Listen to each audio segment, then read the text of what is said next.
Hello students, welcome to my channel. आज हम करेंगे क्लास 10 का चैप्टर 1 एक्सरसाइज 1.1 का question number 3। Find the LCM and HCF of the following integers by applying the prime factorisation method. जो हमें ये numbers they रखे हैं इनके हमें एलसीएम और एचसीएफ फाइंड करने हैं प्राइम फैक्टर मेथड से। तो हमें नंबर्स दे रखे हैं 12, 15 और 21। तो अब इनके हम प्राइम फैक्टर करते हैं, फिर हम इनका एलसीएम और एचसीएफ फाइंड करेंगे।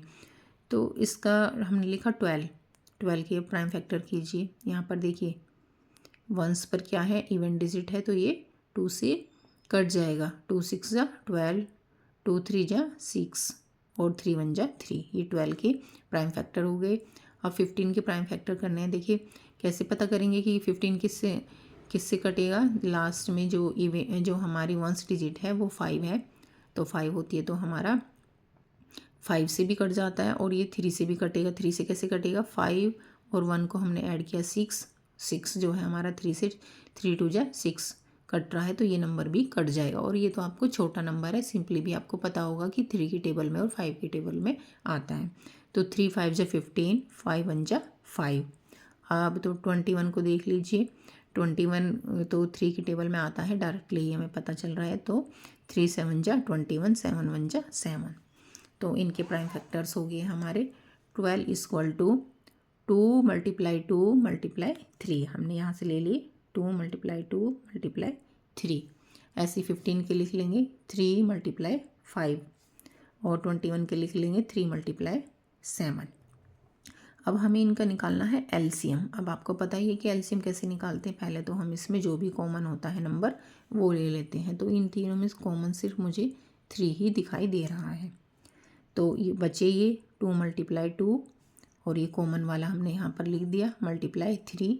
अब यहाँ तो ये आ ही चुका है, पहले हमने जो कॉमन है वो ले ही लिया है। सिर्फ 5 बचा है, 5 मल्टीप्लाई, और ये क्या है 7 बचा है। 7 की हमने मल्टीप्लाई कर दी, तो हमारा आ गया। जब इनकी मल्टीप्लाई की तो 420। तो एलसीएम आ चुका है हमारा 420। और एचसीएफ कैसे निकालेंगे हम, एचसीएफ कैसे, जो कॉमन होता है इन सब में कॉमन है हमारा 3, तो एचसीएफ आ गया 3।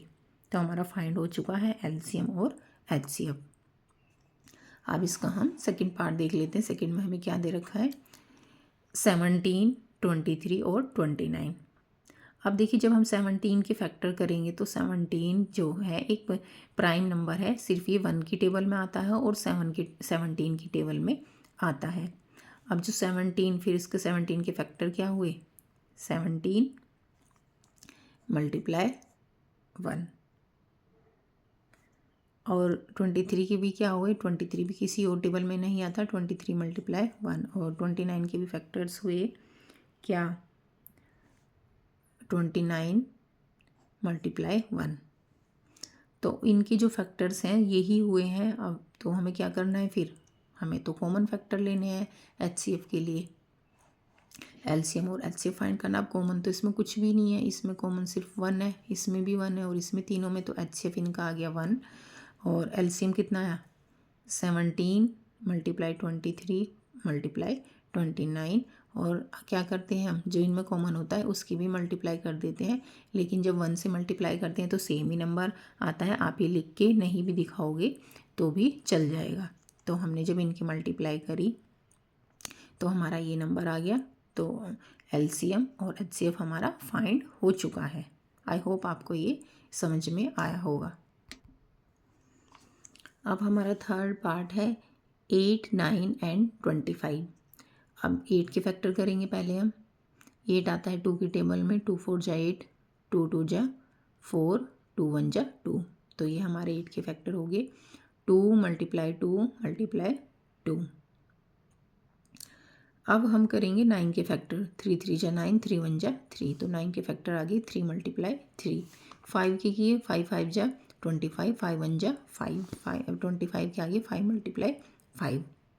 अब हमें एलसीएम फाइंड करना है। और क्या है यहाँ पर, देखिए यहाँ पर कॉमन तो मुझे कुछ भी नहीं दिखाई दे रहा है। तो कॉमन क्या है यहाँ पर, 1। आपको पता है कि 1 तो सभी में होता है, तो कॉमन क्या है यहाँ पर, 1। तो ये जो हमारा एचसीएफ है वो आ गया हमारा M1। और एलसीएम निकालेंगे तो क्या कॉमन तो हमारा 1 है, वो तो हम लास्ट में ले ही लेंगे, और 1 को नहीं भी लिखेंगे यहाँ पर मल्टीप्लाई में तो सेम ही नंबर आएगा तभी भी। तो पहले हमने ये लिख लिए एलसीएम के लिए 8 के फैक्टर, फिर हमने 9 के फैक्टर लिख लिए, फिर हमने 25 के फैक्टर लिख लिए। और जब फिर क्या करा, देखिए 2 हमारा 3 बार आ रहा है, 2 की पावर 3, 3 हमारा 2 बार आ रहा है, 3 की पावर 2, और 5 हमारा 2 बार आ रहा है तो 5 की पावर 2। तो जब हमने इनको मल्टीप्लाई किया तो हमारा ये नंबर आ गया, तो एलसीएम हमारा ये हुआ और एचसीएफ हमारा 1 हुआ। तो आई होप कि आपको ये क्वेश्चन समझ में आया होगा कि एलसीएम और एचसीएफ कैसे निकालते हैं। मिलते हैं नेक्स्ट वीडियो में। Thank you.